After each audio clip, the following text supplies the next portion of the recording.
رہائی پانے والے قیدیوں کی پھر گرفتاری شروع 15 سال سہونی جیل میں گزار کر رہائی ملی۔ ایک دن پہلے شادی طے تھی مگر پھر گرفتاری۔ اسرائیل نے حالیہ معاہدے میں رہا ہونے والوں کو دوبارہ جیلوں میں ڈالنا شروع کر دیا۔ فلسطینی اسیران کے اہل خانہ کی خوشی اور آزادی کی مسرت ابھی مدھم بھی نہ ہوئی تھی کہ قابض اسرائیلی فوج نے ایک بار پھر ان کے گھروں پر یلغار کر دی۔ فلسطینی قیدی کلب کے مطابق اسرائیلی حکام نے ان فلسطینی قیدیوں کو دوبارہ گرفتار کرنا شروع کر دیا جنہیں حالیہ تبادلہ اسرا کے معاہدوں کے تحت رہا کیا گیا تھا، تاکہ انہیں مسلسل دہشت گردی اور نگرانی اور دباؤ کی حالت میں رکھا جا سکے۔ آج جمعرات کے روز جاری بیان میں کلب نے بتایا کہ اسرائیلی فوج نے نومبر 2023، جنوری اور فروری 2025 میں ہونے والے تبادلہ اسیران کی 3 بڑی ڈیلوں کے بعد درجنوں سابق قیدیوں کو دوبارہ حراست میں لے لیا ہے، جن میں خواتین اور کم عمر بچے بھی شامل ہیں۔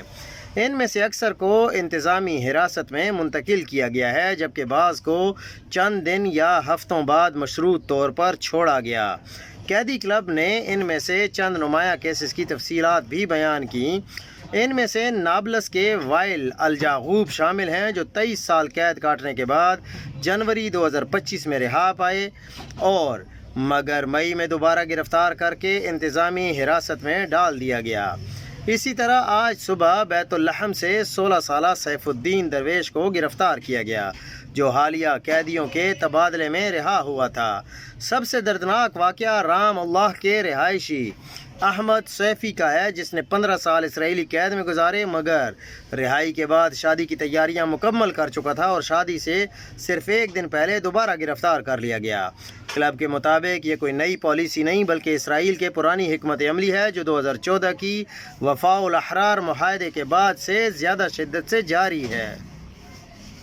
اس پالیسی کے تحت اسرائیلی ادارے ان تمام فلسطینیوں کو دوبارہ گرفتار کرتے ہیں جو کسی سیاسی یا عسکری معاہدے کے تحت رہا کیے گئے ہوں، اور پھر ان پر مالی پابندیاں، جائیدادوں کی ضبطی اور بار بار انٹیلیجنس تحقیقات مسلط کرتے ہیں۔ کلب نے واضح کیا کہ یہ روزانہ کی گرفتاریوں کی پالیسی اسرائیل کے ہاتھ میں فلسطینی مزاحمتی سرگرمیوں کو کمزور کرنے کا مرکزی ہتھیار بن چکی ہے۔ اسرائیلی فوجی یونٹیں روزانہ چھاپوں کے ذریعے درجنوں فلسطینیوں کو حراست میں لیتی ہیں، جن میں سابق قیدی سب سے زیادہ نشانہ بنتے ہیں۔ انسانی حقوق کی تنظیموں کے مطابق جنگ کے آغاز سے اب تک صرف مغربی کنارے اور مقبوض القدس میں 20,000 سے زائد فلسطینی گرفتار کیے جا چکے ہیں، جبکہ اس اعداد و شمار